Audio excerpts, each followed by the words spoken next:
Ready? Yeah. Pro Series qualifiers, we want to do another in-depth tips and tricks video with Ryan, our benchmark setter.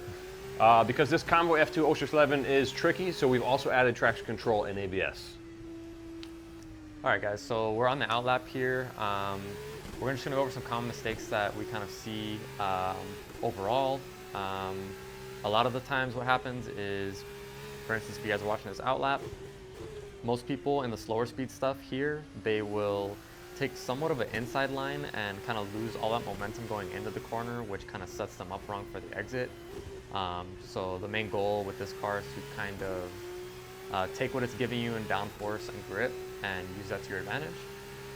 So coming up to the end of this outlap here, as you can see, it does get a little slippery. This is with traction control and ABS off, but we did turn that on now, so it should be a little less slippery. But coming up to the last corner here to start one of the flying laps, we are going to kind of go corner by corner and give some techniques here, and so that way you guys can see the brake trace and throttle traces. So coming up here, we're going to stop the video. You want to enter into the turn one with not too much steering angle. You do want to trail the brakes all the way through the entry of turn one. You can release it to kind of prevent yourself from getting some rotation like that. And then once you come up to your straight part, that's when you want to do the bulk of your braking. But you don't want to slow down too much because you want to take the roll speed all the way in to the outside line, use all that grip you have now, all that mechanical grip, and just maintain your speed in the middle of the corner, tighten it up for the exit.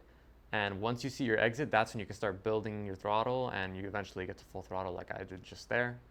Coming up to turn two here, somewhat of the same idea. You can kind of take it a couple different ways, but you can either take somewhat of a really aggressive U line coming in and out, or you can take kind of the traditional, hit the inside apex, hold the inside apex, and go wide at the end. So you're going to want to maximize your braking at the start, trail off pretty fast, keep the brakes on, get to your max steering angle, be patient on rotation, get to that initial throttle point to get that rotation, and on exit, now you can build when you see the exit all the way to full throttle. And we're going to come up to turns three here. So coming into here, you can take like a middle inside line. I personally like to downshift right in the middle, touch the brakes just a little bit to get a little more rotation. And then it kind of sets me up good to stay on the throttle for that apex after that. So I'm able to, as you can see here, I'm able to stay on the throttle close to 100% longer than I would if I didn't use that little dab of brake in the middle of that corner. Could we back up a little bit, Donovan? So before this corner, right about here, yeah. So right about here, there's this bump right here, right where we're paused at, that will upset the car. So if you go into this and you take a little too much speed in and you want to brake really hard, if you brake really hard over that bump, it will upset the car and you will spin out, or at least have a moment. So as you can see with my brake trace, I'm only braking about 50-60% to try to keep the car somewhat as balanced as possible over that bump. And then once I get over that bump, if we play it here for a little bit in slow-mo, I'm still holding my threshold.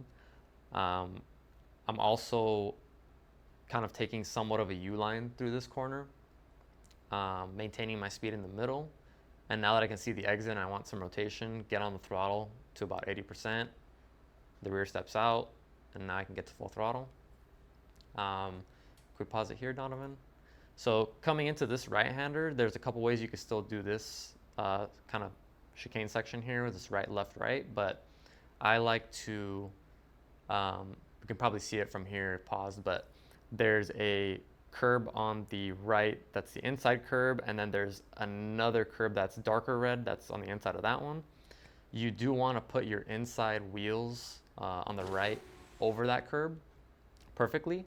That'll kind of keep the car from getting too upset over the other bumps and stuff like that, and you can also straight line it somewhat. So if you don't take that specific line going in, the car actually isn't going in as straight of a line as you'd want it to, and you have to add steering angle one way or the other to kind of correct for the next two corners, and that's what kind of messes people up going through it.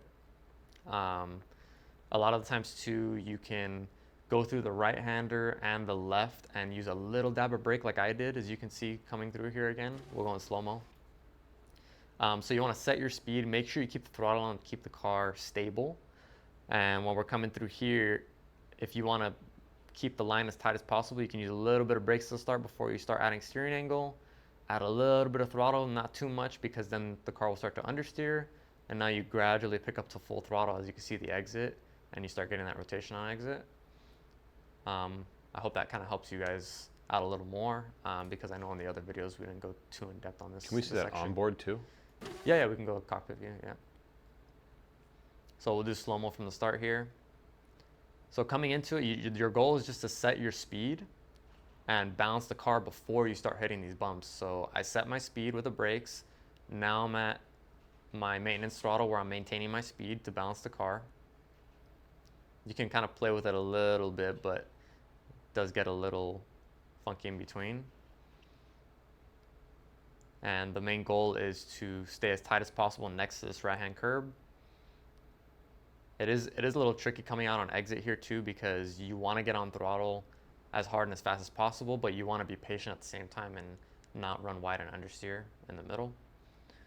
So we're going to go down this back straight here and into this right-left section here.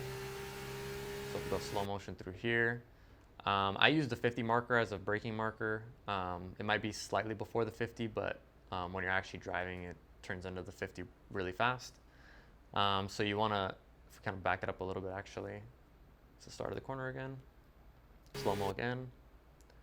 So here you want to get as much braking done as possible initially while you have the speed. Now you want to trail off, but you want to trail off relatively quick because you're bleeding that speed relatively quick. You can touch that inside curb without too much steering angle. It won't upset the car.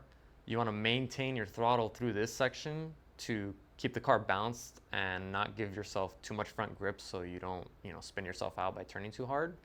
But you want to kind of maintain a high threshold of throttle, get to full throttle here on exit. Then we're going to go into this next right-hander that's pretty fast. This one's a little tricky, so there's a couple ways you can do it. I like to get the car on the nose a little bit with a little bit of brake, not steer too much, touch that inside curb slightly, and get my rotation and power out as quick as possible. If we back it up a little bit here, again, common mistakes we see is people will start on the outside, come to the inside of the apex, and they'll kind of run that curb a little too long. So if we back it up again, Donovan here, pause it right on the curbs on the inside when we kind of roll over it. So we're going to come into this corner. I started a little early. I barely touched the curb for, quarter of a second maybe. But what usually happens is people will go wider before they start their initial turn in. They'll turn in later, get back on the throttle, and they'll ride this inside curb a little too long, kind of a car length ahead of where we're at right now, and it'll grab the car on the inside with the wheels and it'll spin you out. So the goal is to kind of get your speed set, get back to your throttle before that apex curbing starts. So here we get a little bit of brake. Now I'm back on the throttle. Car's balanced. So the chances of me spinning out there are pretty slim because I have my maintenance throttle. The car is relatively balanced and holding its speed. I'm not really accelerating to gain speed. I'm just accelerating to hold my corner speed and balance the car and make sure that there's no engine braking kind of giving me that extra rotation in the middle. So if we kind of go slow-mo through here, super balanced. Now I pick it up right after, get to my exit. And as we come into this last corner, you want to get your braking done relatively fast. You want to get to that 100% and get away from it because you are in a Formula car. Compared to a GT car, Formula cars, you're going to want to get to that max threshold of braking and get away from it quicker because the speed actually bleeds faster. So that means you go from having downforce to no downforce. And so if you hold the brakes too long, you're not going to be able to basically maintain your speed going through the corner because of all that grip you just bled. Can we back it up a little bit, Donovan, one more time? Let's go through this corner again. So as we go through it, one of the really important things, could pause it here for a second. One of the really important things about this corner too is it wants to suck you into the corner early. So a lot of the mistakes that we usually see, people usually will start to initial turn in a little too soon, and it'll set them up wrong in the middle. And then on the exit, they're already on the throttle, kind of pushing wide on exit, and they have to wait to get to full throttle, which is, you know, an issue because the straight's so long, you're gonna lose, you know, half a second to a second just waiting to get to full throttle.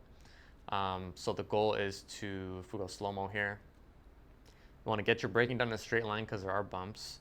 Start your initial turn in while you're still trail braking and bleeding some speed. Get off the brakes, get to your max steering angle. Hold a tighter line, but be patient on the throttle. You don't want to get on the throttle too fast. See all those bumps there?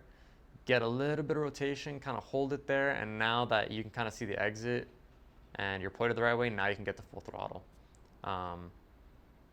So that is one lap of Oschersleben. I hope that kind of helped, you know, go a little more in depth than we did last time. Oh, yeah. That any definitely other tips and helped. tricks, Riley? No, I mean, it definitely helped Donovan and I actually gain like a second in time. So we know it'll do the same for you.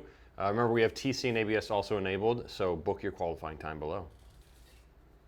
And the entry time is now, entry time is now 1:15, 1 minute 15 seconds you have to get. All right, we look forward to see you on the grid. See you guys. Peace.